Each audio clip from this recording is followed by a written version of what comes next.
52 అక్షరాలు సంస్కృతంలో ముఖ్యమైన అక్షరాలు ఉన్నాయట. ఆ 52 అక్షరాల్లో మొదటిది ఓంకారం. ఏమిటి? ఓంకారం. వీటిని మాతృకలు అంటారు. ఓంకారం తర్వాత 14 స్వరాలు ఉన్నాయి. స్వరం అంటే అచ్చు అన్నమాట.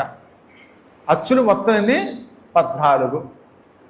అంటే వాటికి పక్కన మిగతా వాటిని కలిపితే 16 అవుతాయి, కానీ ప్రధానమైన అచ్చులు 14.